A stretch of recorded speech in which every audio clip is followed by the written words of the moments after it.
এই যে আমি কৈ আছোঁ justice for Zubeen Garg, justice for Zubeen Garg, কিয় কৈ আছোঁ? কোৱা কাৰণবিলাক নিশ্চয় আপোনালোক বুজি গম পায়। জাষ্টিছ ফৰ জুবিন গাৰ্গ লিখাৰ মেইন উদ্দেশ্য বেলেগ একো নহয়। জাষ্টিছ ফৰ জুবিন গাৰ্গ মানে জুবিনৰ জাষ্টিছৰ কাৰণে আমি সকলোৱে আৱাজ উঠাই আছোঁ, সকলোৱে আমি মানে ছাপোৰ্ট কৰিছোঁ যাতে জুবিনে জাষ্টিছ পায়।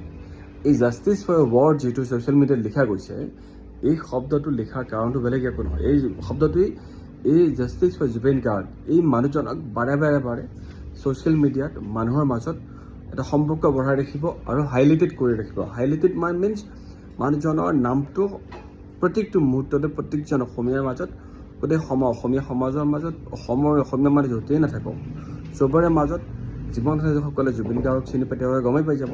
এই বছৰ হাইলাইটেড হৈ উঠিব। আৰু প্লাছ ছ'চিয়েল মিডিয়াত যেতিয়া justice for Zubeen Garg, justice for Samwan hashtag কৰি লিখা যায়, তেতিয়া কি হয়, এই বস্তুটোৰ নামটো বহুত বেছি মানে বেলেগ প্লেটফৰ্মৰ লগত জড়িত হৈ পৰে। ছ'চিয়েল মিডিয়া প্লেটফৰ্ম যেনেকৈ ইউটিউবাৰ্ছ, ডাঙৰ ইউটিউবাৰ্ছে বুলিলে আমাৰ এই সৰু সুৰা ডিম্পুহঁতৰ নিচিনা কাঞ্জি পিঞ্জি ইউটিউবৰ কথা কোৱা নাই।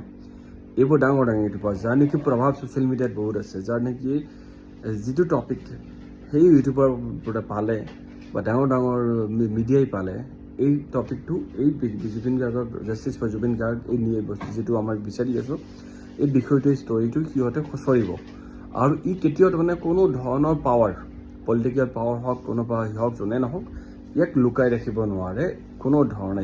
জুবিন গাৰ্গে জাষ্টিছ পাবই তেতিয়াহ'লে মানে সেই জাষ্টিছ ফৰ টেগ যিটো লগোৱা যায়, সেই টেগটো একজেক্টলি কেনেকৈ টেগটো লিখি হেছটেগ লিখি তাৰপিছত জুবিন গাৰ্গটো লিখিব লাগে। কেনেকৈ হেছটেগটো দি উঠি JUSTICE জাষ্টিছ, আকৌ গেপ নিদিয়াকৈ গেপ নিদিয়াকৈ জুবিন গাৰ্গ, আৰু তাক ছ'চিয়েল মিডিয়াত য'তেই নহওক, কমেণ্ট হওক, য'তেই হওক, যেনেকৈ পায় ছ'চিয়েল মিডিয়াত লিখিলেই হ'ল।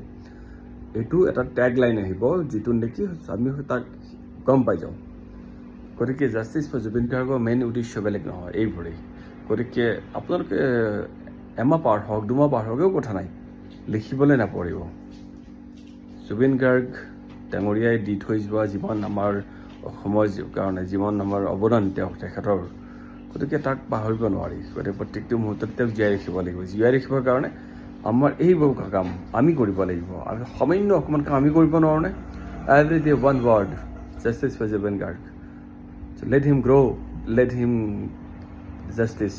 We want to give him a justice. His death is not natural, it's planned. So this planted things have to get justice. Who the culprit, they should come out, and those should be highlighted. They should come to light, the reality. So justice for Jubin Garg, moi likhem, apnalokeও likhok. Bye.